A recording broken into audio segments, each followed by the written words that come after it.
Good evening, children. Welcome to Suchitra Excellent Classes. Today we have learned 5th Standard Maths Mela Part 1, Unit 4 with the Travelers Second. ನಾವು ಪ್ರಯಾಣಿಕರು ಭಾಗ 2. ನಮಸ್ಕಾರ ಪ್ರೀತಿಯ ವಿದ್ಯಾರ್ಥಿಗಳೇ, ತಮಗೆಲ್ಲರಿಗೂ Suchitra excellent ಕ್ಲಾಸಸ್ಗೆ ಆತ್ಮೀಯವಾದಂತಹ ಸ್ವಾಗತ. ಇವತ್ತಿನ ದಿನ ನಾವು 5ನೆಯ ತರಗತಿಯ ದ್ವಿಭಾಷಾ ಮಾಧ್ಯಮದಲ್ಲಿ ಬರುವ ಗಣಿತ ಮೇಳ ಭಾಗ 1ರಲ್ಲಿನ ಪಾಠ 4 ನಾವು ಪ್ರಯಾಣಿಕರು ಭಾಗ 2 ಈ ಒಂದು ಪಾಠದ ವಿವರಣೆಯನ್ನು ಈಗಾಗಲೇ ಮೊದಲ ಭಾಗದಲ್ಲಿ ನಾವೆಲ್ಲರೂ ಪುಟ ಸಂಖ್ಯೆ 61ರಿಂದ 66ರವರೆಗೆ ತಿಳಿದುಕೊಂಡಿದ್ದೇವೆ. ಇವತ್ತಿನ ದಿನ ನಾವು ಈ ವಿಡಿಯೋದಲ್ಲಿ ಪುಟ ಸಂಖ್ಯೆ 67ರಿಂದ ಮುಂದಿನ ವಿವರಣೆಯನ್ನು ಅರ್ಥೈಸಿಕೊಳ್ತಾ ಹೋಗೋಣ. ಯಾರಾದರೂ ಆ ವಿಡಿಯೋವನ್ನು ನೋಡಿರಲಿಲ್ಲ ಅಂದರೆ ಪ್ಲೀಸ್ ನಮ್ಮ ಚಾನಲ್ಗೆ ಹೋಗಿ 61ರಿಂದ 66ರವರೆಗೆ ನಾವು ಹೇಳಿರ್ತಕ್ಕಂತಹ ಸಂಪೂರ್ಣ ವಿವರಣೆಯನ್ನು ಎಲ್ಲ ಲೆಕ್ಕಗಳನ್ನು ತಾವು ಕೂಡ ಅರ್ಥೈಸಿಕೊಂಡು ವಿವರಣೆಯನ್ನು ಸರಿಯಾಗಿ ಅರ್ಥ ಮಾಡಿಕೊಳ್ಳಿ. ಸರಿನಾ? ಲೆಕ್ಕಗಳನ್ನು ಬರೆದುಕೊಳ್ಳಿ. ಯಾರಾದರೂ ಇದೇ ಮೊದಲ ಬಾರಿಗೆ ನಮ್ಮ ಚಾನಲ್ನ ನೋಡ್ತಾ ಇದ್ದರೆ ಪ್ಲೀಸ್ ನಮ್ಮ ಚಾನಲ್ನ ಸಬ್ಸ್ಕ್ರೈಬ್ ಮಾಡಿ. ಹಾಗೆ ನಮ್ಮ ವಿಡಿಯೋ ನಿಮಗೆ ಲೈಕ್ ಆಗಿದ್ದರೆ ಲೈಕ್ ಮಾಡಿ, ಕಮೆಂಟ್ ಮಾಡಿ. ನಿಮ್ಮ ಒಂದು ಲೈಕ್ ಕಮೆಂಟ್ ನಮಗೆ ತುಂಬ ಪ್ರೋತ್ಸಾಹದಾಯಕವಾಗಿರ್ತದೆ. ನಮ್ಮ ವಿಡಿಯೋಗಳು ನಿಮಗೆ ಲೈಕ್ ಆದರೆ ಹೆಚ್ಚು ಹೆಚ್ಚು ಶೇರ್ ಮಾಡಿ. ಸರಿನಾ? ಈಗ ಪುಟ ಸಂಖ್ಯೆ 67ರ ಒಂದು ಭಾಗವನ್ನು ತಿಳಿದುಕೊಳ್ತಾ ಹೋಗೋಣ. The longest land road adding large numbers. ಅತಿ ಉದ್ದದ ಭೂಮಾರ್ಗ ದೊಡ್ಡ ಸಂಖ್ಯೆಗಳನ್ನು ಕೂಡಿಸುವುದು. ಏನಪ್ಪ? The longest distance one can travel by road is between Tolan in Russia and Sagres in Portugal. It is 15,150 km long.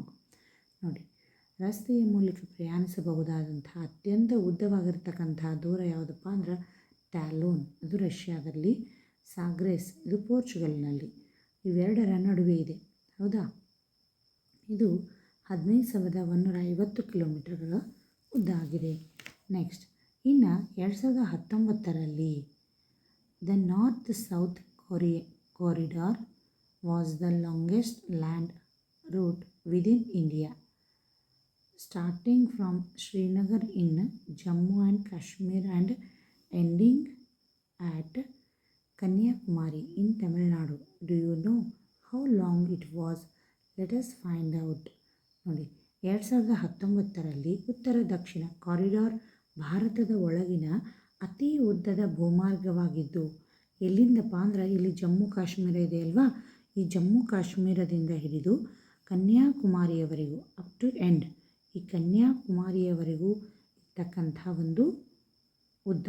ಎಷ್ಟು ಉದ್ದ ಇದೆ ಅನ್ನೋದು ನಿಮಗೆ ಗೊತ್ತಿದೆಯಾ? ನೋಡಿ, ಇಲ್ಲಿ ಜಮ್ಮು ಕಾಶ್ಮೀರ ನಮ್ಮ ಭಾರತದ ನಕ್ಷೆಯ ಉತ್ತರದಲ್ಲಿದೆ, ದಕ್ಷಿಣದಲ್ಲಿ ಕನ್ಯಾಕುಮಾರಿ ಇದೆ. ಇಲ್ಲಿಂದ ಇಲ್ಲಿಯವರೆಗೂ ಕೂಡ ಎಷ್ಟು ಉದ್ದ ಇದೆ ಅನ್ನೋದು ನಿಮಗೆ ಗೊತ್ತಿದೆಯಾ? ನೋಡಿ, ಈಗ ಅದನ್ನು ನಾವು ಕಂಡುಹಿಡಿಯೋಣ.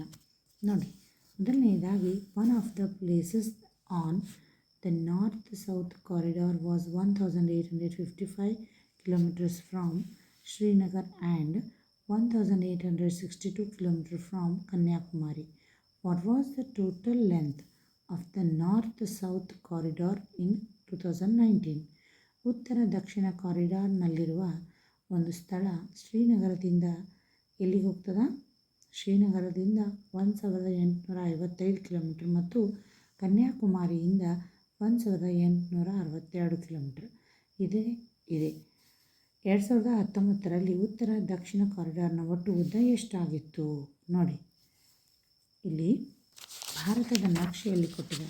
ನೋಡಿ, 1800 ಶ್ರೀನಗರದಿಂದ, ಇಲ್ಲಿ ಕಾಣಿಸ್ತಾ ಇದೆಯಲ್ವಾ, ಇದು ಶ್ರೀನಗರದಿಂದ 1885 ಕಿಲೋಮೀಟರ್. ಎಲ್ಲಿಯವರೆಗೆ? ನೋಡಿ, ಇಲ್ಲಿದೆ ಮಧ್ಯದಲ್ಲಿ. ಇಲ್ಲಿಂದ ಮತ್ತೆ ಕನ್ಯಾಕುಮಾರಿಯವರೆಗೆ 1862. ಇದನ್ನು ನಾವೇನು ಮಾಡಬೇಕು? ಈಗ ಒಟ್ಟು ಅಲ್ಲಿಂದ ಶ್ರೀನಗರದಿಂದ ಕನ್ಯಾಕುಮಾರಿಯವರೆಗೆ ಇರ್ತಕ್ಕಂಥ ಒಂದು ಸ್ಥಳವನ್ನು ಎಷ್ಟಿದೆ, ಎಷ್ಟು ಕಿಲೋಮೀಟ್ರ್ ಇದೆ ದೂರ ಅನ್ನೋದನ್ನು ಅರ್ಥ ಮಾಡ್ಕೋಬೇಕೀಗ. ಈಗ ಅದನ್ನು ಟೋಟಲ್ ಮಾಡೋಣ. ಶ್ರೀನಗರದಿಂದ ಕನ್ಯಾಕುಮಾರಿಯವರೆಗೂ ಎಷ್ಟಿದೆ ನೋಡೋಣ. ಈಗ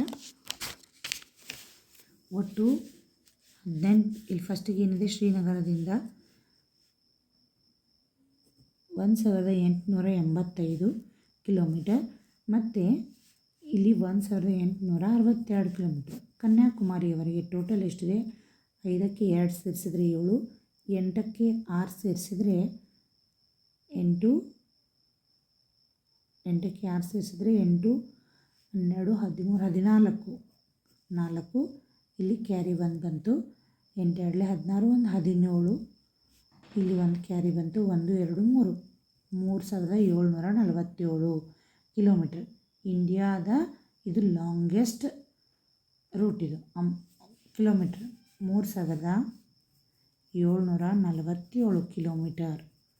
ಇದು ಶ್ರೀನಗರದಿಂದ ಹಿಡಿದು ಕನ್ಯಾಕುಮಾರಿಯವರೆಗೂ ಕೂಡ ಇರ್ತಕ್ಕಂಥ ಒಂದು ಇದು ಏನು ಅಂತರ, ದೂರ. ಅರ್ಥ ಆಯ್ತಾ? ಈಗ ನೆಕ್ಸ್ಟ್ ನೋಡಿ, the total length of the north south corridor was 1855 kilometre plus 1862 kilometre. ಇಲ್ಲಿ ಉತ್ತರದಿಂದ ದಕ್ಷಿಣ ಕಾರಿಡಾರ್ನ ಒಟ್ಟು ಉದ್ದ ಇಷ್ಟಿದೆ. ಅದನ್ನು ನಾವು ಹೇಗೆ ಕೂಡಿಸೋದು ಅನ್ನೋದನ್ನು ಇಲ್ಲಿ ನೋಡೋಣ. ಇಲ್ಲಿ ನೋಡಿ, ಇಲ್ಲಿ 1855 ಇದೆ. ಅದಕ್ಕೆ 1862 ಸೇರಿಸಬೇಕು. 5ಕ್ಕೆ 2 ಸೇರಿಸಿದರೆ 7, 6ಕ್ಕೆ 1 ಸೇರಿಸಿದರೆ 5ಕ್ಕೆ 6 ಸೇರಿಸಿದರೆ 11 ಬಂತು. ಇದು 1 ಏನಾಗ್ತದೆ? ಕ್ಯಾರಿ ಇಲ್ಲಿ ಮೇಲ್ಭಾಗದಲ್ಲಿ 100ರ ಸ್ಥಾನಕ್ಕೆ ಬರ್ತದೆ. 8 2 16, ಕೈಲ 1 7, 17 ಆಯಿತು. 17 ಅಂದರೆ ಈ ಒಂದು ಕೈಲ ಏನು ಮಾಡ್ತು? ಈ ಮುಂದಿನ ಒಂದು ಸ್ಥಾನಕ್ಕೆ ಬರ್ತದೆ. 1 2 3, 3717 ಗೊತ್ತಾಯ್ತಾ? ಈ ರೀತಿಯಾಗಿ ಅದನ್ನು ಸೇರಿಸ್ತಾ ಹೋಗಬೇಕು. ಇಲ್ಲಿ ನೋಡಿ ಒಂದು ಪ್ರಶ್ನೆ. The total length of north south corridor 3717 kilometre in 2019. ನಾವು let us try finding the sum of the 5 digit numbers. ನೋಡಿ, ಈಗ 5 ಅಂಕಿಯ ಸಂಖ್ಯೆಗಳ ಮೊತ್ತವನ್ನು ಕಂಡುಹಿಡಿತಾ ಹೋಗೋಣ. ಇಲ್ಲೊಂದು ಪ್ರಶ್ನೆ ಕೊಟ್ಟಿದ್ದಾರೆ. ಏನಪ್ಪ? Mahesh and his family decide to drive from Srinagar to Kanyakumari. He spends 21,880 on fuel and toll tax and 38,900 on the other expenses during the journey. How much did he spend in total? ನೋಡಿ, ಒಟ್ಟು ಮಹೇಶ ಮತ್ತು ಅವನ ಕುಟುಂಬ ಶ್ರೀನಗರದಿಂದ ಕನ್ಯಾಕುಮಾರಿವರೆಗೆ ಪ್ರವಾಸವನ್ನು ಕೈಗೊಳ್ತಾರೆ. ಆಗ ಪ್ರಯಾಣದಲ್ಲಿ ಅವನು ಇಂಧನ ಅಂದರೆ ಎಣ್ಣೆಗೆ ಮತ್ತು ಗಾಡಿ ಎಣ್ಣೆಗೆ ಮತ್ತು ಟೋಲ್ ನಾಕ ಅಂದರೆ ತೆರಿಗೆ ಟ್ಯಾಕ್ಸ್ಗೋಸ್ಕರ 21,880 ರೂಪಾಯಿಯನ್ನು ಖರ್ಚು ಮಾಡ್ತಾನೆ. ಅದೇ ತೆರನಾಗಿ ಇತರ ಖರ್ಚುಗಳಿಗಾಗಿ 38,900 ಖರ್ಚು ಮಾಡ್ತಾನೆ. ಅವನ ಒಟ್ಟು ಖರ್ಚು ಎಷ್ಟಾಯಿತು? ಈಗ ಎರಡನ್ನು ನಾವು ಸೇರಿಸ್ಬೇಕೀಗ. ನೋಡಿ, ಇಲ್ಲಿ ಏನು ಮಾಡಿದ್ದಾರೆ? ಈಗ ಟೋಟಲ್ ಎರಡನ್ನು ಇಲ್ಲಿ ಸೇರಿಸಲಾಗಿದೆ. ಅಂದರೆ ಆತ ಎಣ್ಣೆಗೆ ಮತ್ತು ಟ್ಯಾಕ್ಸ್ಗೋಸ್ಕರ 21,880 ಖರ್ಚು ಮಾಡ್ತಾನೆ. ಇನ್ನು ಉಳಿದ ಖರ್ಚುಗಳು 38,900. ಅದಕ್ಕೋಸ್ಕರ ಅದನ್ನು ಸೇರಿಸಿದಾಗ 0ಗೆ 0, 8ಕ್ಕೆ 8, 8 9 ಸೇರಿದರೆ 17. 17ಕ್ಕೆ ಇಲ್ಲೇನಾಯಿತು? ಒಂದು ಕ್ಯಾರಿ ಬಂತು. ಅದ ಈ ಭಾಗದಲ್ಲಿ ಮುಂದಿನ ಸ್ಥಾನಕ್ಕೆ ಇಡಲಾಗುತ್ತೆ. ಆಮೇಲೆ 8 9 10 ಆಯಿತು. ಇಲ್ಲಿಯೂ ಕೂಡ ಒಂದು ಕೈಲ ಬರ್ತದೆ. ಅದನ್ನು ಇಲ್ಲಿ ಮುಂದಿನ ಭಾಗದಲ್ಲಿ ಇಡಲಾಗುತ್ತದೆ. 2 3 6, 3 3 6, 60,780 ರೂಪಾಯಿ ಒಟ್ಟು ಆತನ ಖರ್ಚಾಗ್ತದೆ. ಶ್ರೀನಗರದಿಂದ ಕನ್ಯಾಕುಮಾರಿಯವರೆಗೆ ಅವರು ಪ್ರವಾಸವನ್ನು ಕೈಗೊಂಡಾಗ ಒಟ್ಟು 60,780 ಆತನಿಗೆ ಖರ್ಚಾಗ್ತದೆ. ಇನ್ನು next, if we keep the digits aligned ones below ones, tens below tens and so on, we do not need to label each place value. ನಾವು ಅಂಕಿಗಳನ್ನು ಬಿಡಿಯ ಕೆಳಗೆ, ಬಿಡಿಯ 10ರ ಕೆಳಗೆ 10 ಹೀಗೆ ಜೋಡಿಸಿದರೆ ನಾವು ಪ್ರತಿಯೊಂದು ಸ್ಥಾನ ಬೆಲೆಯನ್ನು ಗುರುತಿಸಲು ಅಗತ್ಯವಿಲ್ಲ. ನೋಡಿ, ನಾವು ಸಂಖ್ಯೆಗಳನ್ನು ಕರೆಕ್ಟಾಗಿ ಹಚ್ಚಬೇಕು. ಯಾಕಂದರೆ ಬಿಡಿ ಸ್ಥಾನದ ಕೆಳಗೆ ಬಿಡಿ ಸ್ಥಾನ, 10ರ ಸ್ಥಾನದ ಕೆಳಗೆ 10, 100ರ ಸ್ಥಾನದ ಕೆಳಗೆ 100 ಅಂದಾಗ ನಮಗೆ ಈಸಿಯಾಗಿ ಲೆಕ್ಕ ಬರ್ತದೆ ಮತ್ತು ಕರೆಕ್ಟಾಗಿ ಬರ್ತದೆ. ಯಾವುದೇ ತೊಂದರೆ ಆಗೋದಿಲ್ಲ, ತಪ್ಪೋದಿಲ್ಲ. 7ಕ್ಕೆ 4 ಸೇರಿಸಿದರೆ ನೋಡಿ ಇಲ್ಲೇನಾಗಿದೆ ಅಂದರೆ ಒಂದು 100ರ ಸ್ಥಾನ ಇದೆ, ಒಂದು 10ರ ಸ್ಥಾನದಲ್ಲಿ ಕೊಟ್ಟಿದ್ದಾರೆ. ಅದಕ್ಕೋಸ್ಕರ ನಾವು ಈ ರೀತಿ ಕರೆಕ್ಟಾಗಿ ಸಂಖ್ಯೆಗಳನ್ನ ಹಚ್ಕೋಬೇಕು. 7ಕ್ಕೆ 4 ಸೇರಿಸಿದರೆ 11 ಆಯಿತು. ಒಂದು ಕ್ಯಾರಿ ಬಂತು. ಮುಂದಿನ ಒಂದು ಕ್ಯಾರಿ ಮೀನ್ಸ್ ಕೈಲ. ಆ ಕೈಲವನ್ನು ಮುಂದಿನ ಒಂದು ಸ್ಥಾನಕ್ಕೆ ನಾವೇನು ಮಾಡ್ತೀವಿ? ಇಡ್ತೀವಿ. 6 5 11 ಇದೊಂದು 12, ಮತ್ತೆ ಒಂದು ಕೈಲ ಬಂತು, ಮತ್ತೆ ಮುಂದಿನ ಸ್ಥಾನಕ್ಕೆ ಇಡ್ತೀವಿ. 2 1 3, 321 ಆಯಿತು. ಗೊತ್ತಾಯ್ತಾ? ಇದನ್ನು ನಾವು ಮನಸ್ಸಿನಲ್ಲಿ ಕೂಡ ಲೆಕ್ಕ ಮಾಡಲಿಕ್ಕೆ ಸಾಧ್ಯ ಆಗ್ತದೆ. ಈ ರೀತಿಯಾಗಿ ನಾವು ಸಂಖ್ಯೆಗೆ ಕರೆಕ್ಟಾಗಿ ನಾವು ಸ್ಥಾನ ಬೆಲೆಗೆ ಅನುಗುಣವಾಗಿ ಕರೆಕ್ಟಾಗಿ ಅದನ್ನು ಹಚ್ಚಿದಾಗ. Next let us solve. ನಾವು ಬಿಡಿಸೋಣ. Find the following sums, try not to write 10,000, 1,000, 100 tens and ones at the top. Just align the digits properly at least for the smaller numbers. ನೋಡಿ, ಈ ಕೆಳಗಿನ ಒಂದು ಮೊತ್ತಗಳನ್ನು, ಈ ಸಂಖ್ಯೆಗಳ ಮೊತ್ತಗಳನ್ನು ಕಂಡುಹಿಡಿಬೇಕು. ಯಾಕಂದರೆ ಕೆಲವೊಂದಿಷ್ಟು 10,000 ಸ್ಥಾನ ಇದೆ, ಕೆಲವೊಂದಿಷ್ಟು 1000, 100, ಹೀಗೆ 10ರ ಸ್ಥಾನ ಇವೆಲ್ಲವುಗಳನ್ನು ಒಟ್ಟಾಗಿ ಮಿಕ್ಸ್ ಮಾಡಿ ಕೊಟ್ಟಿದ್ದಾರೆ. ಸ್ಥಾನ ಬೆಲೆಗೆ ಅನುಗುಣವಾಗಿ ಅವುಗಳನ್ನ ಸರಿಯಾಗಿ ಜೋಡಿಸಿ ಏನು ಮಾಡಬೇಕು, ಅವುಗಳನ್ನ ಬರೀಬೇಕು. ಕನಿಷ್ಠ ಸಂಖ್ಯೆಗಳಿಗೆ ಅಂಕೆಗಳನ್ನು ಸರಿಯಾಗಿ ಜೋಡಿಸಿ ಬರೀರಿ ಅಂತ ಹೇಳ್ತಾರೆ. ಈಗ ಒಟ್ಟು ಈ 6 ಲೆಕ್ಕಗಳನ್ನು ಈಗ ಒಂದೊಂದಾಗಿ ನೋಡ್ತಾ ಹೋಗೋಣ. ನೋಡಿ, ಈಗ 8ಕ್ಕೆ 7 ಸೇರಿಸಿದರೆ, 8ಕ್ಕೆ 7 ಸೇರಿಸಿದರೆ ಎಷ್ಟಾಯಿತು? 15. 5 ಇಲ್ಲಿ ಬರಿತೀವಿ, ಕೈಲವನ್ನು ಮೇಲೆ ಬರಿತೀವಿ, ಹೌದಲ್ವಾ? 6ಕ್ಕೆ 3 ಸೇರಿಸಿದರೆ 9, ಇದೊಂದು 10, 0 ಕೈಲ 1.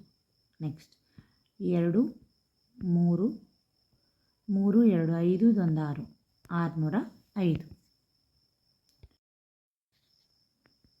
ನೆಕ್ಸ್ಟ್ 4ಕ್ಕೆ 5 ಸೇರಿಸಿದರೆ 9, 3ಕ್ಕೆ 4 ಸೇರಿಸಿದರೆ 7, 2ಕ್ಕೆ 3 ಸೇರಿಸಿದರೆ 5, 2 1 3 1ಕ್ಕೆ 1, 13,579. ನೋಡಿ, ಈ ಥರ ಸ್ಥಾನಕ್ಕೆ ಅನುಗುಣವಾಗಿ ಬರೀಬೇಕು. 2ಕ್ಕೆ 3 ಸೇರಿಸಿದರೆ 5, 2 1 3 1ಕ್ಕೆ 1. ಇನ್ನು ನೆಕ್ಸ್ಟ್ 0ಗೆ 0, 9 2 11, 9 10 11, 11 1 ಕೈಲ ಇಲ್ಲಿ ಬಂತು. ನೆಕ್ಸ್ಟ್ 8 9 10, 0 ಕೈಲ 1, 6 2 8, ಇದೊಂದು 9, 4 1 5, 59,010. 8 9 17, ಕೈಲ 1, 8 7 15, ಒಂದು 16, ಕೈಲ 1. ನೆಕ್ಸ್ಟ್ 8 8 ಅಂದರೆ 8 7, ಇದು ಒಂದು ಸೇರಿದ್ರೆ 8, 8 2 16, ಇಲ್ಲಿ ಕೈಲ 1 ಅಂದರೆ ಇದಕ್ಕೆ ಇದು ಸೇರ್ತು. ನೋಡಿ, ಈ ಥರ 8 1 9, 9,667. ನೆಕ್ಸ್ಟ್ 0ಗೆ 0 ಇದೆ ಅಲ್ವಾ? 9ಕ್ಕೆ 9, 9 4 13. ಮುಂದಿನ ಸಂಖ್ಯೆಗೆ ನಾವೇನು ಮಾಡ್ತೀವಿ? ಕ್ಯಾರಿಯನ್ನು ಕೈಲವನ್ನು ಇಡ್ತೀವಿ. ನೆಕ್ಸ್ಟ್ 7 4 11, ಒಂದು 12, 12 ಬಂತು. 7 8 9, 1, 19,239. ಈ ಥರನಾಗಿ ಲೆಟಸ್ ಸಾಲ್ವ್ 6 ಪ್ರಶ್ನೆಗಳಿಗೆ 6 ಲೆಕ್ಕಗಳನ್ನು ನಾವೀಗ ಬಿಡಿಸಿದ್ದೇವೆ. ಮುಂದೆ ನೋಡಿ, ಈ 6 ಲೆಕ್ಕಗಳನ್ನೀಗ ಉತ್ತರಗಳನ್ನು ನೋಡಿದ್ದೇವೆ. Next, the great Indian road trip, ಶ್ರೇಷ್ಠ ಭಾರತೀಯ ರಸ್ತೆ ಪ್ರವಾಸ. Nazrana and her friends planned a road trip across India. Starting from Delhi, they first drove to Mumbai, then Goa, then Hyderabad and finally Puri. ನೋಡಿ, ಇಲ್ಲಿ ನಜ್ರಾನಾ ಮತ್ತು ಅವಳ ಸ್ನೇಹಿತರು ಭಾರತದ ಒಂದು ರಸ್ತೆ ಪ್ರವಾಸವನ್ನು ಮಾಡಬೇಕು ಅಂತ ಇಷ್ಟಪಡ್ತಾರೆ. ಮೊದಲಿಗೆ ಅವರು ದೆಹಲಿಯಿಂದ ಆರಂಭ ಮಾಡ್ತಾರೆ. ದೆಹಲಿಯಿಂದ ಮುಂಬೈಗೆ ಹೋಗ್ತಾರೆ, ಮುಂಬೈಯಿಂದ ಗೋವಾ, ಗೋವಾದಿಂದ ಮತ್ತೆ ಹೈದರಾಬಾದ್, ಹೈದರಾಬಾದ್ದಿಂದ ಮತ್ತೆ ಪೂರಿ. ಈ ಥರ ಅವರು ತಮ್ಮ ಪ್ರವಾಸವನ್ನು ಕೈಗೊಳ್ತಾರೆ. ಆದರೆ ಈಗ ಇದರ ಮೇಲೆ ಏನು ಪ್ರಶ್ನೆ ಇದೆ ನೋಡೋಣ. ನೋಡಿ, look at the distances marked on the map and help them find the total distance traveled. ನಕ್ಷೆಯಲ್ಲಿ ಏನು ಮಾಡಿದ್ದಾರೆ? ನಜ್ರಾನಾ ಮತ್ತು ಅವರ ಸ್ನೇಹಿತರು ಪ್ರವಾಸ ಮಾಡಿದ್ದಾರಲ್ವ, ಅದರ ಒಂದು ನಕ್ಷೆಯನ್ನು ಇಲ್ಲಿ ಗುರುತಿಸಲಾಗಿದೆ. ಅದಕ್ಕೋಸ್ಕರ ಅವರು ಟೋಟಲ್ ಆಗಿ ಪ್ರವಾಸ ಮಾಡಿರ್ತಕ್ಕಂಥ ಕಿಲೋಮೀಟ್ರ್ ಎಷ್ಟಾಯಿತು ಅನ್ನೋದನ್ನು ಈಗ ಗುರುತಿಸ್ತಾ ಹೋಗೋಣ. ನೋಡಿ, ಮೊದಲನೇದಾಗಿ ಅವರು ದೆಹಲಿಯಿಂದ ಆರಂಭಿಸ್ತಾರೆ. ಕಾಣಿಸ್ತಾ ಇದೆಯಾ? ಇಲ್ಲಿ ನೋಡಿ, ದೆಹಲಿ. ಈ ದೆಹಲಿಯಿಂದ ಇಲ್ಲಿ ಅವರ ಪ್ರವಾಸ ಆರಂಭ ಆಗ್ತದೆ. ಇಲ್ಲಿಂದ ಆರಂಭ ಆಗಿ ಎಲ್ಲಿಗೆ ಬರ್ತಾರಪ್ಪ ಅಂದ್ರೆ ಮುಂಬೈಗೆ ಬರ್ತಾರೆ. ಮುಂಬೈಗೆ ನೋಡಿ, ಕಾಣಿಸ್ತಾ ಇದೆಯಾ? ಇಲ್ಲಿ ಮುಂಬೈ ಕಾಣಿಸ್ತಾ ಇದೆಯಲ್ವಾ? ಇಲ್ಲಿಂದ ದೆಹಲಿಯಿಂದ ಮುಂಬೈಗೆ ಬರ್ತಾರೆ. ಇಲ್ಲಿ ಅಂತರ ಎಷ್ಟಪ್ಪ ಅಂದ್ರೆ 1,600 ಕಿಲೋಮೀಟರ್. ನೋಡಿ, ನೋಡಿ, ದೆಹಲಿಯಿಂದ ಮುಂಬೈಗೆ 1600 ಕಿಲೋಮೀಟ್ರ್ ಆಯಿತು. ಇನ್ನು ಮುಂಬೈಯಿಂದ ಅವರು ಗೋವಾಕ್ಕೆ ಬರ್ತಾರೆ. ನೋಡಿ ಇಲ್ಲಿ ಕಾಣಿಸ್ತಾ ಇದೆಯಲ್ವಾ, ಮುಂಬೈದಿಂದ ಗೋವಾವರೆಗೂ ಬರ್ತಾರೆ. ಗೋವಾ ಇಲ್ಲಿವರೆಗೂ 590 ಕಿಲೋಮೀಟ್ರ್ ಆಯಿತು. ಇಲ್ಲಿಂದ ಮುಂಬೈ ಟು ಗೋವಾ ಎಷ್ಟು? 590 ಕಿಲೋಮೀಟರ್. ಹೌದಾ? 590 ಕಿಲೋಮೀಟ್ರ್ ಆಯಿತು. ಈಗ ಗೋವಾದಿಂದ ಹೈದ್ರಾಬಾದ್ ಎಷ್ಟಿದೆ? ಗೋವಾದಿಂದ ಹೈದ್ರಾಬಾದ್ 600. ಗೋವಾ ಟು ಹೈದ್ರಾಬಾದ್ ಎಷ್ಟಿದೆ? 670 ಕಿಲೋಮೀಟರ್. ನೆಕ್ಸ್ಟ್ ಅಲ್ಲಿಂದ ಹೈದ್ರಾಬಾದಿಂದ ನೋಡಿ, ಗೋವಾ ಟು ಹೈದ್ರಾಬಾದ್ ಇಲ್ಲಿದೆ. ಹೈದ್ರಾಬಾದಿಂದ ಅವರು ಮತ್ತೆ ಎಲ್ಲಿ ಹೋಗ್ತಾರೆ? ಪೂರಿಗೆ ಹೋಗ್ತಾರೆ. ಅವರು ಪೂರಿ, ಒಡಿಸ್ಸಾದಲ್ಲಿರ್ತಕ್ಕಂಥ ಪೂರಿ. ಇಲ್ಲಿ ಎಷ್ಟು ಕಿಲೋಮೀಟ್ರ್ ಅಂದರೆ 1055 ಕಿಲೋಮೀಟ್ರ್. ಹೈದ್ರಾಬಾದ್ ಟು ಪೂರಿ ಎಷ್ಟಿದೆ? 1055 ಕಿಲೋಮೀಟರ್. ಈಗ ಇಲ್ಲಿಗೆ ಅವರ ಪ್ರವಾಸ ಮುಗೀತು. ಅಂದರೆ ಟೋಟಲ್ಲಾಗಿ ಇಷ್ಟೆಲ್ಲ ಸ್ಥಳಗಳನ್ನ ಅವರು ಹೋಗಿದ್ದಾರೆ. ಟೋಟಲ್ ಅವರು ಮಾಡಿರ್ತಕ್ಕಂಥ ಒಂದು ಪ್ರಯಾಣದ ಕಿಲೋಮೀಟ್ರ್ ಎಷ್ಟಾಯಿತು ಅನ್ನೋದನ್ನು ಈಗ ಟೋಟಲ್ ಮಾಡಬೇಕು. ನೋಡಿ, ನಾನಿಲ್ಲಿ ಅವ್ರನ್ನ ಸರಿಯಾಗಿ ಸ್ಥಾನಕ್ಕೆ ಅನುಗುಣವಾಗಿ ಬರೆದು ಹೇಳ್ತೀನಿ. 1600 ಕಿಲೋಮೀಟ್ರ್, 590, 670, 1055. ಹೌದಾ? ಇದನ್ನೀಗ ಸೇರಿಸ್ತೀನಿ. 5ಕ್ಕೆ 5, 9, 7, 16, 16, 5, 21. ಇಲ್ಲಿ 2 ಬಂತು ಕೈಲ. 6, 5, 2 12, 12, 5, 17, 18, 19. ಇಲ್ಲಿ 1 ಕೈಲ ಬಂತು. 1, 2, 3 ಗೊತ್ತಾಯ್ತಾ? ನೋಡಿ, 3915. They travelled total 3915 kilometres. ನೋಡಿ, ಒಟ್ಟಾಗಿ ದೇ ಟ್ರಾವೆಲ್ಡ್ 3915 ಕಿಲೋಮೀಟರ್ಸ್. ಒಟ್ಟು ಅವರು ಪ್ರಯಾಣಿಸಿರ್ತಕ್ಕಂಥ ಒಂದು ಕಿಲೋಮೀಟ್ರ್ ಎಷ್ಟಾಯ್ತಪ್ಪ ಅಂದ್ರೆ 3915 ಕಿಲೋಮೀಟರ್ ಆಯಿತು. ಗೊತ್ತಾಯ್ತಲ್ವಾ? ಈಗ next question number 3. Find 2 numbers among 5205, 6220, 7095, 8455 and 4840. Whose sum is closest to the following?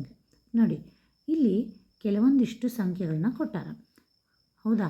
ಇಲ್ಲಿ ಕೆಳಗೆ ಕೂಡ ABCD 4 ಸಂಖ್ಯೆಗಳನ್ನು ಕೊಡಲಾಗಿದೆ. ಈ ಎಲ್ಲ 6 ಸಂಖ್ಯೆ ಇದೆಯಲ್ವಾ ಇಲ್ಲಿ? 1, 2, 3, 4, 5. ಈ 6 ಸಂಖ್ಯೆಗಳಲ್ಲಿ ಯಾವ್ದು ಬೇಕಾದರೂ ನೀವೇನು ಮಾಡ್ಬೋದು? 2 ಸಂಖ್ಯೆಗಳನ್ನು ಸೇರಿಸಬೇಕು. ಸೇರಿಸಿದಾಗ ಈ ಒಂದು 10,000 ಇದೆಯಲ್ವಾ, ಇದಕ್ಕೆ ಅದು ಹತ್ತಿರ ಆಗಬೇಕು. ಹತ್ತಿರ ಆಗುವಂಥ ಸಂಖ್ಯೆಯನ್ನು ಕಂಡುಹಿಡೀರಿ ಅಂತ ಹೇಳ್ತಾರೆ. ಈಗ ಅವುಗಳನ್ನ ನೋಡ್ತಾ ಹೋಗೋಣ. ನೋಡಿ, ಈಗ ಅವ್ರು ಕೊಟ್ಟಿರ್ತಕ್ಕಂಥ ಸಂಖ್ಯೆಗಳನ್ನ ಇಲ್ಲಿ ಬರೆಯಲಾಗಿದೆ. ಹಾಗೆ ಅವ್ರು ಕೇಳಿರ್ತಕ್ಕಂಥ ಪ್ರಶ್ನೆಗಳನ್ನು ಕೂಡ ಇಲ್ಲಿ ಬರೆಯಲಾಗಿದೆ. 10,000ಕ್ಕೆ ಹತ್ತಿರವಾಗುವಂಥ ಈ 2 ಸಂಖ್ಯೆಗಳು ಯಾವ್ಯಾವಪ್ಪ? ಅವುಗಳ ಮೊತ್ತ ಎಷ್ಟಾಗ್ತದೆ ನೋಡೋಣ.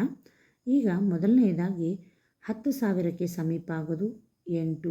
ಇದಕ್ಕೆ ಸೇರೋದಾಗಲ್ಲ. ಇದು 8,000 ತೆಗೆದುಕೊಂಡು ಬಿಟ್ಟರೆ ಅದಕ್ಕೆ 10,000 ಆಗೋದಂದರೆ 2,000 ಇಲ್ಲ ಇಲ್ಲಿ. ಈಗ ಚಿಕ್ಕ ಸಂಖ್ಯೆಯನ್ನು ನೋಡೋಣ. 4,000 ಇದೆ. ಆಮೇಲೆ 5,000, 4,800 ಪ್ಲಸ್ ಇಲ್ಲಿ 5,200 ಸೇರಿಸಿದರೆ ಎಷ್ಟಾಯಿತು? 10,000 ಆಯಿತು. ಅಂದರೆ ಮೇಗಿನ ಇದು 45 ಎಕ್ಸ್ಟ್ರಾ ಆಗ್ತದೆ, ಬಟ್ ನಿಯರೆಸ್ಟ್ ಅದ. ಹೌದಲ್ವಾ? ಸಮೀಪ ಇದೆ. 10,000ಕ್ಕೆ ಸಮೀಪ ಇದೆ. ಅದಕ್ಕೋಸ್ಕರ 10,000ಕ್ಕೆ ಸಮೀಪ ಆಗೋದು ಯಾವ ಸಂಖ್ಯೆಗಳು? 5,205 ಮತ್ತು 4,840. ಇಲ್ಲಿ ಕಾಣಿಸ್ತಾ ಇದೆಯಲ್ವಾ? ಈ 2 ಸಂಖ್ಯೆಗಳನ್ನ ಸೇರಿಸಿದಾಗ ಅವುಗಳ ಮೊತ್ತ ಏನಾಗ್ತದೆ?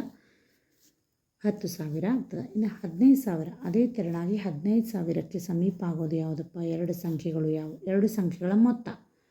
ಇನ್ನು ಇದು 6,220. ನೋಡಿ, 6,220 ಒಂದು, ಇನ್ನೊಂದು 8,400.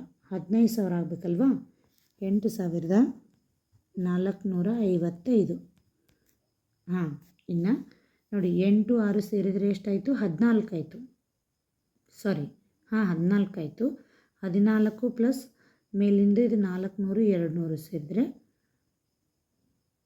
ನೋಡಿ 8,000. 8 9 10 14,000.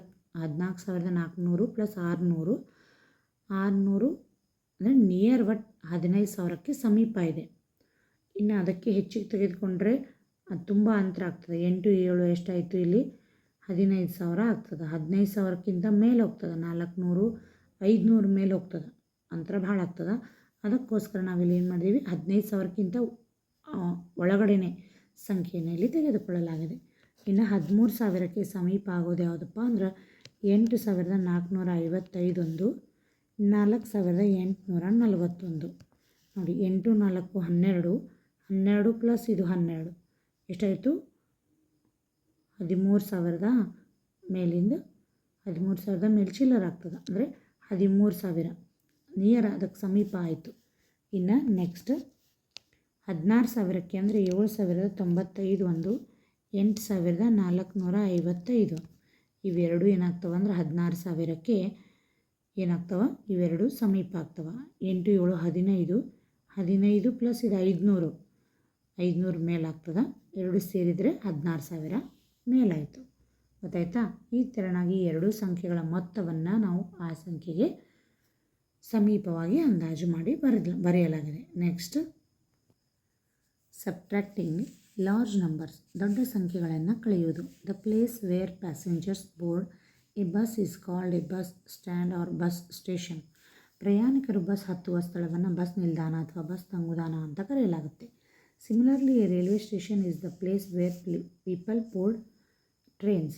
ಅದೇ ರೀತಿ ರೈಲು ನಿಲ್ದಾಣವು ಜನರು ರೈಲುಗಳನ್ನು ಹತ್ತುವ ಸ್ಥಳವಾಗಿದೆ. The place where people board ships is called a port. ಜನರು ಹಡಗುಗಳನ್ನು ಹತ್ತುವ ಸ್ಥಳವನ್ನು ಬಂದರು ಎಂದು ಕರೆಯಲಾಗುತ್ತದೆ. The port of Mumbai and Chennai are two of the important ports of India. Ships going from Mumbai to Chennai must pass by another important port, Cochin Port. Spot these places on the map of India. Mumbai ಮತ್ತು ಚೆನ್ನೈ ಬಂದರುಗಳು ನೋಡಿ, ಮುಂಬೈ ಮತ್ತು ಚೆನ್ನೈ ಬಂದರುಗಳು ಇವೆರಡು ಭಾರತದ ಪ್ರಮುಖ ಎರಡು ಬಂದರುಗಳಾಗಿವೆ. ಮುಂಬೈನಿಂದ ಚೆನ್ನೈಗೆ ಹೋಗುವ ಹಡಗುಗಳು ಮತ್ತೊಂದು ಪ್ರಮುಖ ಬಂದರು ಕೊಚ್ಚಿನ್ ಬಂದರಿನ ಮೂಲಕ ಹಾದು ಹೋಗಬೇಕು. ಭಾರತದ ನಕ್ಷೆಯಲ್ಲಿ ಈ ಸ್ಥಳಗಳನ್ನು ಗುರುತಿಸಿ. ನೋಡಿ, ಇಲ್ಲಿ ಕಾಣ್ತಿರ್ತಕ್ಕಂತಹ ಇದು ಏನು ಮುಂಬೈ ಪೋರ್ಟ್ ಇದೆ ಅಲ್ವಾ, ಇಲ್ಲಿ ಮುಂಬೈ ಪೋರ್ಟ್ ಅಂದರೆ ಬಂದರು. ಈ ಮುಂಬೈನ ಬಂದರಿನಿಂದ ಇಲ್ಲಿಗೆ ಕೊಚ್ಚಿನ್ ಬಂದರಿಗೆ ಬರಬೇಕಂದ್ರೆ 1,083 ಕಿಲೋಮೀಟ್ರ್ ಆಗ್ತದೆ.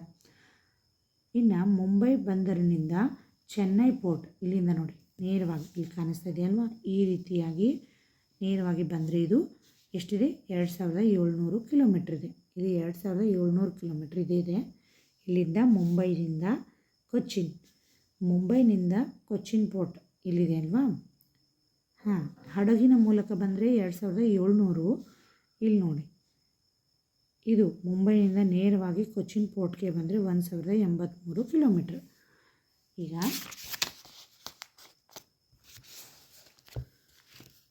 The total distance of the sea route from Mumbai to Chennai is 2,700 kilometers. A ship starting from Mumbai first reaches the Cochin port traveling 1,083 kilometers by sea. How much more distance does to have to travel to reach the Chennai port? The remaining distance to be traveled by the ship is 2,700 kilometers. To 1,800 minus 1,883 kilometers. Do you remember how to subtract numbers using place value? ನೋಡಿ, ಅವುಗಳ ಸ್ಥಾನ ಬೆಲೆಗೆ ಅನುಗುಣವಾಗಿ ಅವುಗಳನ್ನ ಹೇಗೆ ನಾವು minus ಮಾಡಬೇಕು. ಈಗ ಮೊದಲನೇದಾಗಿ 2,700 ಕಿಲೋಮೀಟ್ರ್ನಲ್ಲಿ 1,083 ಕಿಲೋಮೀಟ್ರನ್ನ ಹೇಗೆ ಮೈನಸ್ ಮಾಡೋದು ನೋಡಿ. 2,700 ಇದೆ, ಅದರಲ್ಲಿ 1,083 ನಾವು ಲೆಸ್ ಮಾಡಬೇಕು.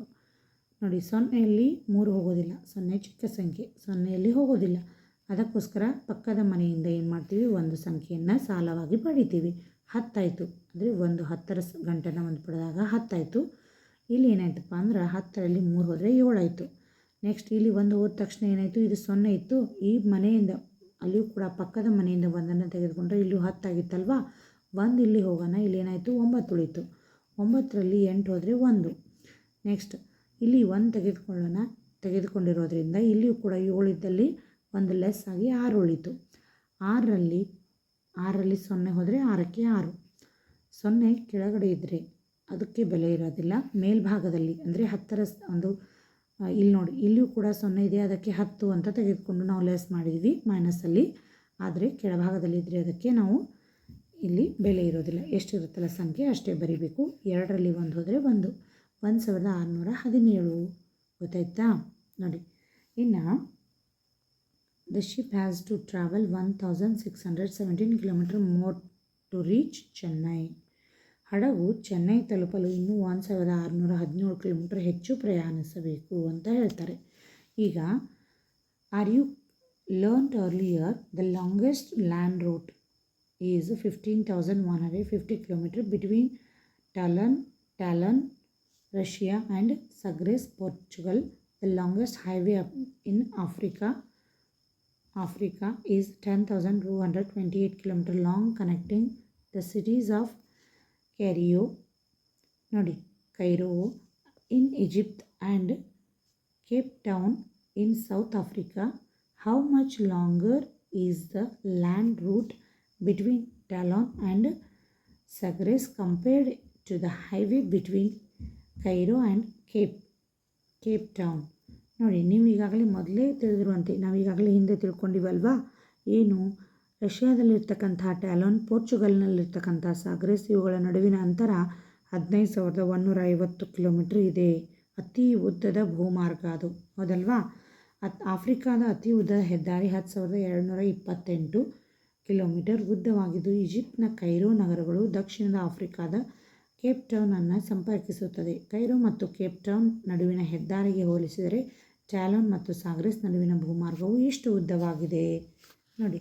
ಈಗ ಇವುಗಳು ಎರಡನ್ನು ಕಂಪೇರ್ ಮಾಡಿ ಇಲ್ಲಿ ಹೇಳ್ತಾರೆ. ಏನಪ್ಪ, the difference between the two roads is 15,150 kilometre minus 10,228 kilometre. ಎರಡು ರಸ್ತೆಗಳ ನಡುವಿನ ವ್ಯತ್ಯಾಸ ಇಷ್ಟಿದೆ. ಅವುಗಳನ್ನ ನಾವೇನು ಮಾಡಬೇಕೀಗ ಕಂಡುಹಿಡಿಬೇಕು. 15,150 ಲೆಸ್ 10,228. 0ಯಲ್ಲಿ 8 ಹೋಗೋದಿಲ್ಲ, ಅದಕ್ಕೋಸ್ಕರ ಏನು ಮಾಡ್ತೀವಿ, ಪಕ್ಕದ ಮನೆಯಿಂದ ಕ್ಯಾರಿ ತೆಗೆದುಕೊಳ್ತೀವಿ. ಅಂದರೆ ಕೈಲಾವನ್ನು ತೆಗೆದುಕೊಂಡಾಗ 1 10 ಆಯಿತು. 10ರಲ್ಲಿ 8 ಹೋದರೆ 2. ಇಲ್ಲಿ 1ನ್ನು ನಾವು ತೆಗೆದುಕೊಂಡಿರೋದ್ರಿಂದ ಇಲ್ಲಿ 1 ಹೋಯಿತು, 4 ಉಳಿತು. 5ರಲ್ಲಿ 4ರಲ್ಲಿ 2 ಹೋದರೆ 2 ಬಂತು. ಇನ್ನು ಇಲ್ಲಿ ನೋಡಿ 1 ಇದೆ. 1 ಅಂದರೆ ಹಿಂದಿನ ಮನೆಯಿಂದ ಒಂದು ಸಾಲವಾಗಿ ಪಡಿತೀವಿ. 11 ಆಯಿತು. 11ರಲ್ಲಿ 2 ಹೋದರೆ 9. ಇಲ್ಲಿ 1 ಮುಂದಿನ ಮನೆಗೆ ಕೊಟ್ಟಿರೋದ್ರಿಂದ 1 ಕಡಿಮೆ ಆಯಿತು, 4 ಆಯಿತು. 4ಕ್ಕೆ 4, 1ರಲ್ಲಿ 1 ಹೋದರೆ 0. 4,922 ನೋಡಿ. Total distance the land route connecting Tallinn and Sagres is 4,922 kilometre more than the road connecting Cairo and Cape Town. ನೋಡಿ, ಟಾಲನ್ ಮತ್ತು ಸಾಗ್ರೆಸ್ ಈ ಸಂಪರ್ಕಿಸುವಂತಹ ಒಂದು ಭೂಮಾರ್ಗ ಕೈರೋ ಮತ್ತು ಕೇಪ್ ಟೌನನ್ನು ಸಂಪರ್ಕಿಸುವ ರಸ್ತೆಗಿಂತ 4,922 ಕಿಲೋಮೀಟರ್ಗಿಂತ ಹೆಚ್ಚಾಗಿದೆ. ಅರ್ಥ ಆಯ್ತಾ ನೋಡಿ. ಅದಕ್ಕೋಸ್ಕರ like addition here too we can try not to write the positions of the digits and align the numbers appropriately. ಕೂಡಿಸುವಂತೆ ಇಲ್ಲಿಯೂ ಸಹ ಏನು ಮಾಡಬೇಕಪ್ಪ ಅಂದ್ರೆ ಸಂಖ್ಯೆಗಳನ್ನು ಆಯಾ ಸ್ಥಾನಗಳಿಗೆ, ನಾನು ಈಗಾಗಲೇ ಹೇಳಿದಂತೆ ಯಾವುದೇ ಲೆಕ್ಕ ಇರಲಿ, ಸಂಕಲನ ಇರಲಿ, ವ್ಯವಕಲನ ಇರಲಿ, ಅವುಗಳನ್ನ ಸ್ಥಾನ ಬೆಲೆಗೆ ಅನುಗುಣವಾಗಿ ನಾವು ಹಚ್ಚಿದಾಗ ಬೇಗ ನಮಗೆ ಈಸಿಯಾಗಿ ಉತ್ತರ ಸಿಗ್ತದೆ, ತಪ್ಪಾಗೋದಿಲ್ಲ. ಅರ್ಥ ಆಯ್ತಾ ನೋಡಿ. 3ರಲ್ಲಿ 4 ಹೋಗೋದಿಲ್ಲ, ಪಕ್ಕದ ಮನೆಯಿಂದ ಏನು ಮಾಡ್ತೀವಿ, 1ನ್ನು ತೆಗೆದುಕೊಳ್ತೀವಿ. 13ರಲ್ಲಿ 4 ಹೋದರೆ 9. ನೆಕ್ಸ್ಟ್ ಇಲ್ಲಿ ಏನಾಯ್ತಪ್ಪ, ಏನೂ ಇಲ್ಲ. ಇದು 1 ನಾವು ತೆಗೆದುಕೊಂಡ್ವಿ, ಇರೋದು 1ನ್ನು ನಾವು ತೆಗೆದುಕೊಂಡಾಗ ಇಲ್ಲಿ 0 ಆಯಿತು. ಹಿಂದಿನ ಮನೆಯಿಂದ ಮತ್ತೊಂದು ತೆಗೆದುಕೊಂಡಾಗ ಇಲ್ಲಿ 10 ಆಯಿತು. 10ರಲ್ಲಿ 5 ಹೋದರೆ 5. ನೆಕ್ಸ್ಟ್ ಇಲ್ಲಿ ಒಂದು ಕಡಿಮೆ ಆಗ್ತದೆ, 1 ಸಾಲವಾಗಿ ಮುಂದಿನ ಮನೆಗೆ ಕೊಟ್ಟಾಗ ಇದು 1 ಕಡಿಮೆ ಆಗ್ತದೆ, 5 ಬಂತು. 5ರಲ್ಲಿ 1 ಹೋದರೆ 4, 459. ಅದೇ ತೆರನಾಗಿ ಲೆಟಸ್ ಸಾಲ್ವ್, ನಾವು ಬಿಡಿಸೋಣ. Subtract the following, try not to write 10,000, 1,000, 100, tens and ones at the top align the digits carefully. ಇಲ್ಲಿ ಕೊಟ್ಟಿರ್ತಕ್ಕಂತಹ ಸಂಖ್ಯೆಗಳನ್ನು ಆಯಾ ಸ್ಥಾನಗಳಿಗೆ ಸರಿಯಾಗಿ ನಾವು ಸಂಖ್ಯೆಗಳನ್ನು ಬರೆದು ವ್ಯವಕಲನ ಲೆಕ್ಕಗಳನ್ನು ಈಗ ಒಂದೊಂದಾಗಿ ಬಿಡಿಸ್ತಾ ಹೋಗೋಣ. ಇಲ್ಲಿಯೂ ಕೂಡ 6 ಲೆಕ್ಕಗಳನ್ನು ಅವರು ಕೊಟ್ಟಿದ್ದಾರೆ. ಅವುಗಳನ್ನೀಗ ಒಂದೊಂದಾಗಿ ಬಿಡಿಸ್ತಾ ಹೋಗೋಣ. ನೋಡಿ, ಈ ಲೆಕ್ಕಗಳನ್ನು ಈಗ ಬಿಡಿಸ್ತಾ ಹೋಗೋಣ. 8ರಲ್ಲಿ 2 ಹೋದರೆ ಎಷ್ಟು ಉಳಿತು? 2ಅನ್ನು ಲೆಸ್ ಮಾಡಬೇಕು. ಇದು ಸಬ್ಸ್ಟ್ರಾಕ್ಟ್ ಲೆಕ್ಕಗಳು. 8ರಲ್ಲಿ 2 ಹೋದರೆ 6 ಉಳಿತು. 7ರಲ್ಲಿ 2 ಹೋದರೆ 5, 5ರಲ್ಲಿ 2 ಹೋದರೆ 3, 4ರಲ್ಲಿ 2 ಹೋದರೆ 2. ಇಲ್ಲಿ ಯಾವುದೇ ಕೈಲಾ ಲೆಕ್ಕ ಅಥವಾ ಕ್ಯಾರಿ ಬರಲಿಲ್ಲ. ಇನ್ನು ಇಲ್ಲಿ ನೋಡೋಣ. 3ರಲ್ಲಿ 3 ಹೋದರೆ 0, 2ರಲ್ಲಿ 2 ಹೋದರೆ 0, 4ರಲ್ಲಿ 4 ಹೋದರೆ 0, 5ಕ್ಕೆ 5. ಯಾಕಂದರೆ ನಾವು ಸ್ಥಾನಕ್ಕೆ ಅನುಗುಣವಾಗಿ ಇಲ್ಲಿ 1000 ಸ್ಥಾನ ಇದೆ, 100ರ ಸ್ಥಾನ ಇದೆ. ಅದಕ್ಕೋಸ್ಕರ ಅದನ್ನು ಸರಿಯಾಗಿ ಹಚ್ಚಿಕೊಂಡಾಗ ಮಾತ್ರ ಏನಾಗ್ತದೆ, ನಮಗೆ ಸಂಖ್ಯೆ ಸರಿಯಾಗಿ ಉತ್ತರ ಸಿಗ್ತದೆ. ಇಲ್ಲಿ ನೋಡಿ, 77,777 ಇದೆ. ಅದರಲ್ಲಿ 777ಅನ್ನು ನಾವೇನು ಮಾಡಬೇಕು? ಲೆಸ್ ಮಾಡಬೇಕು. ಈಗ 7ರಲ್ಲಿ 7 ಹೋದರೆ 0, 7ರಲ್ಲಿ 7 ಹೋದರೆ 0, 0, 7ಕ್ಕೆ 7, 7ಕ್ಕೆ 7, 77,000 ಬಂತು. ಹೌದಲ್ವಾ? ಇನ್ನು ನೆಕ್ಸ್ಟ್ 4ಕ್ಕೆ 4, 2ರಲ್ಲಿ 8 ಹೋಗೋದಿಲ್ಲ. ನೋಡಿ, ಇಲ್ಲಿ ಬಂತು. 2ರಲ್ಲಿ 8 ಹೋಗೋದಿಲ್ಲ. ಇದು ಚಿಕ್ಕ ಸಂಖ್ಯೆ, ಇದು ದೊಡ್ಡ ಸಂಖ್ಯೆ. ಅದಕ್ಕೋಸ್ಕರ ಏನು ಮಾಡಬೇಕು? ಈ ಮುಂದಿನ ಮನೆಯಿಂದ 1ಅನ್ನು ಸಾಲವಾಗಿ ಪಡೆದಾಗ ಇದು 12 ಆಯಿತು. ಗೊತ್ತಾಯ್ತಾ? ಇದೆಷ್ಟಾಯಿತು? 12. ಈ 12ರಲ್ಲಿ 8 ಹೋದರೆ 4 ಉಳಿತು. ಇನ್ನು ಇಲ್ಲಿ 1 ನಾವು ಸಾಲ ಪಡ್ಕೊಂಡಿದ್ದೀವಿ. ಇಲ್ಲಿ ಕೂಡ 2 ಆಯ್ತಿತ್ತು. ಈ 2 ಆದಾಗ 2ರಲ್ಲಿ 7 ಹೋಗೋದಿಲ್ಲ. ಅದಕ್ಕೋಸ್ಕರ ಈ ಮನೆಯಿಂದ ಸಾಲ ಪಡಿತೀವಿ. ಇದು ಕೂಡ 12 ಆಯಿತು. 12ರಲ್ಲಿ 7 ಹೋದರೆ ಎಷ್ಟು ಉಳಿತು? 5 ಉಳಿತು. ನೋಡಿ, ಇಲ್ಲಿಯೂ ಕೂಡ ಇದು ಒಂದು ಮನೆಗೆ ಕೊಟ್ಟಿರ್ತದಲ್ಲ, ಮುಂದಿನ ಮನೆಗೆ. ಅದಕ್ಕೋಸ್ಕರ ಇಲ್ಲಿ 1 ಕಡಿಮೆ ಆಗ್ತದೆ. 4 ಬಂತು. 4ರಲ್ಲಿ 1 ಹೋದರೆ 3, 1ರಲ್ಲಿ 1 ಹೋದರೆ 0, 3,544 ಆಯಿತು.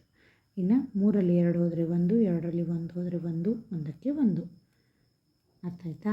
ನೆಕ್ಸ್ಟ್ 6ರಲ್ಲಿ 2 ಹೋದರೆ ನೋಡಿ 4.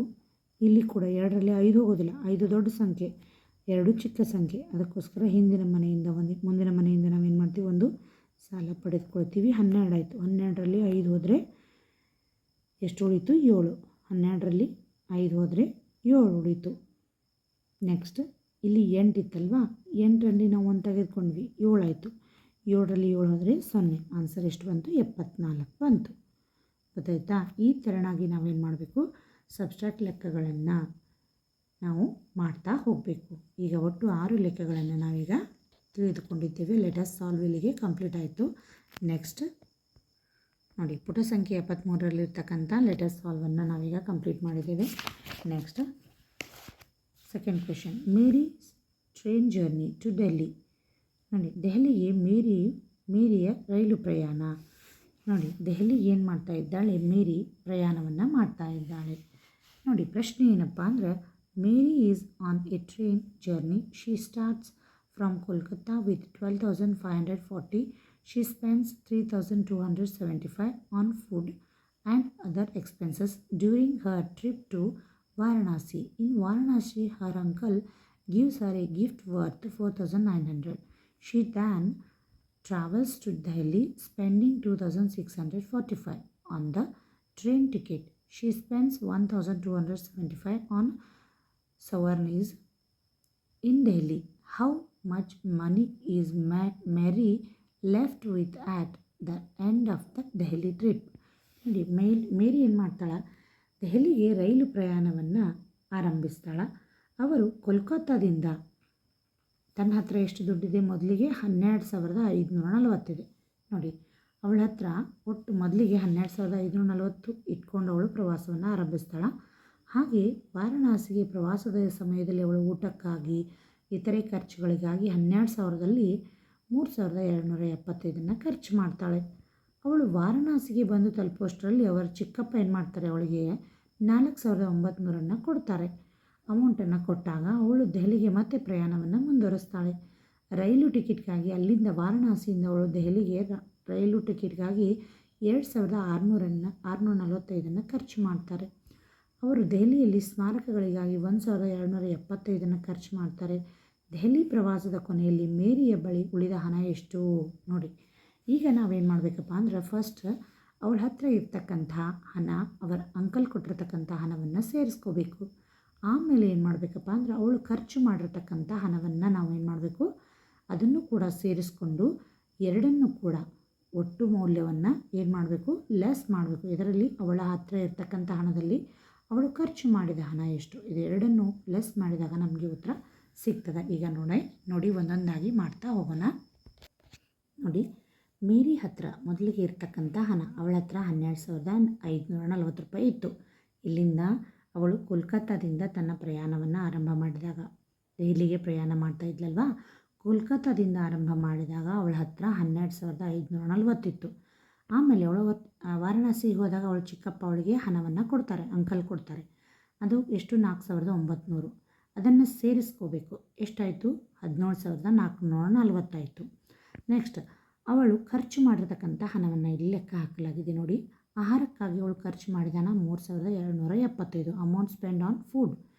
ಆಮೇಲೆ ಅವಳು ಟ್ರೈನ್ ಟಿಕೆಟ್ಗೋಸ್ಕರ 2,645 ವಾರಣಾಸಿ ಟು ಡೆಲ್ಲಿ ಇಷ್ಟು ಖರ್ಚು ಮಾಡ್ತಾಳೆ. ಆಮೇಲೆ ಸುವರ್ಣೀಸ್ ಎಷ್ಟು ಖರ್ಚು ಮಾಡ್ತಾಳೆ, 1,275. ಇವು ಅಷ್ಟನ್ನು 3 ಖರ್ಚು ಮಾಡಿದಾಗ, ಈ 3 ಒಟ್ಟಾಗಿ ಮಾಡಿದಾಗ 7,195 ಅವಳು ಖರ್ಚು ಮಾಡಿರ್ತಕ್ಕಂಥ ಹಣ. ಅವಳ ಹತ್ರ ಇರೋದು 17,440, ಅವಳು ಖರ್ಚು ಮಾಡಿರೋದು 7,195. ನೋಡಿ, ಇವು ಎರಡನ್ನೂ ಕೂಡ ನಾವೇನು ಮಾಡಬೇಕೀಗ, ಲೆಸ್ ಮಾಡಬೇಕು. ಅಂದಾಗ ಅವಳ ಟೋಟಲ್ ಹಣದಲ್ಲಿ ಅವಳು ಖರ್ಚು ಮಾಡಿ ಅವಳ ಹತ್ರ ಎಷ್ಟು ಉಳೀತು ಅನ್ನೋದು ಸಿಗ್ತದೆ. ನೋಡಿ,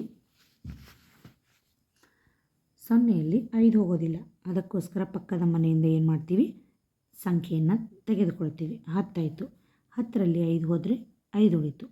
ಎಷ್ಟು, 5. ಅಂದರೆ ಇಲ್ಲಿ 1 ಕೊಟ್ಟಿರೋದ್ರಿಂದ ಇಲ್ಲಿ 3 ಆಯಿತು. ನೆಕ್ಸ್ಟ್ 3ರಲ್ಲಿ 9 ಹೋಗೋದಿಲ್ಲ, ಅದಕ್ಕೋಸ್ಕರ ಏನು ಮಾಡ್ತೀವಿ, ಮತ್ತು ಈ ಮನೆಯಿಂದ 1 ತೆಗೆದುಕೊಳ್ತೀವಿ. 13 ಆಯಿತು. 13ರಲ್ಲಿ 9 ಹೋದರೆ 4 ಉಳಿತು. ಎಷ್ಟು, 4. ನೆಕ್ಸ್ಟ್ ಇಲ್ಲಿಯೂ ಕೂಡ 1 ಸಾಲವಾಗಿ ಕೊಟ್ಟಿರೋದ್ರಿಂದ ಇಲ್ಲಿಯೂ ಕೂಡ 3 ಉಳಿತು. 3ರಲ್ಲಿ 1 ಹೋದರೆ 2, 7ರಲ್ಲಿ 7 ಹೋದರೆ 0, 1ಕ್ಕೆ 1. 10,245. ಅವಳ ಹತ್ರ ಉಳಿದಿರೋ ಹಣ ಎಷ್ಟು, 10,245 ರುಪೀಸ್ ಅವಳ ಹತ್ರ ಉಳಿದಿದೆ. ಗೊತ್ತಾಯ್ತಾ? ನೋಡಿ, ಟೋಟಲ್ ಹಣದಲ್ಲಿ ನಾವೇನು ಮಾಡಿದ್ದೀವಿ, ಅವಳು ಖರ್ಚು ಮಾಡಿರ್ತಕ್ಕಂಥ ಹಣವನ್ನು ಲೆಸ್ ಮಾಡಿದ್ವಿ. ಅದಕ್ಕೋಸ್ಕರ ನಾವೇನು ಮಾಡಬೇಕಪ್ಪ, ಫಸ್ಟ್ ಅವಳ ಹತ್ರ ಇರೋ ಹಣ ಲೆಕ್ಕಬೇಕು, ಆಮೇಲೆ ಅವಳು ಖರ್ಚು ಮಾಡಿದ ಒಟ್ಟು ಹಣ ಲೆಕ್ಕಬೇಕು. ಅವೆರಡನ್ನು ನಾವು ಅಮೌಂಟಲ್ಲಿ ಏನು ಮಾಡೋದು, ಲೆಸ್ ಮಾಡಿದಾಗ ಟೋಟಲ್ ಹಣ ನಮಗೆ ಸಿಗ್ತದೆ. ಈಗ ಮೇರಿ ಹತ್ರ ಎಷ್ಟು ಉಳಿತು, 10,245 ರೂಪಾಯಿ ಉಳಿದಿದೆ. ಗೊತ್ತಾಯ್ತಾ? ಈಗ ನೆಕ್ಸ್ಟ್ 3ನೆಯ ಪ್ರಶ್ನೆ ನೋಡಿ. 3ನೇ ಪ್ರಶ್ನೆ ಏನಪ್ಪ ಅಂದ್ರೆ, members of a school council have raised 70,500. They plan to set up a maths lab with some games and models worth 39,785, buy library books worth 9,545, and purchase sports equipment worth 19,548. ನೋಡಿ, ಒಬ್ಬ ಶಾಲಾ ಮಂಡಳಿಯವರು ಏನು ಮಾಡ್ತಾರೆ ಅಂದರೆ 70,500 ರೂಪಾಯಿನ ಹಣವನ್ನು ಅವರು ಸಂಗ್ರಹಿಸಿರ್ತಾರೆ. ಅದರಲ್ಲಿ ಅವರು ಶಾಲೆಗಾಗಿ ಏನೇನು ಖರ್ಚು ಮಾಡ್ತಾರಪ್ಪ ಅಂದ್ರೆ, ಒಂದು ದಿ ಪ್ಲ್ಯಾನ್ಡ್ ಮ್ಯಾಥ್ಸ್ ಲ್ಯಾಬ್. ನೋಡಿ, ಮಾಡಲ್ಸ್ ಮ್ಯಾಥ್ ಒಂದು ಲಾಭ ಅಂದರೆ ಗಣಿತದ ಪ್ರಯೋಗಾಲಯಕ್ಕೋಸ್ಕರ ಅವರು 39,785 ಅವ್ರು ತೆಗೆದಿರ್ತಾರೆ.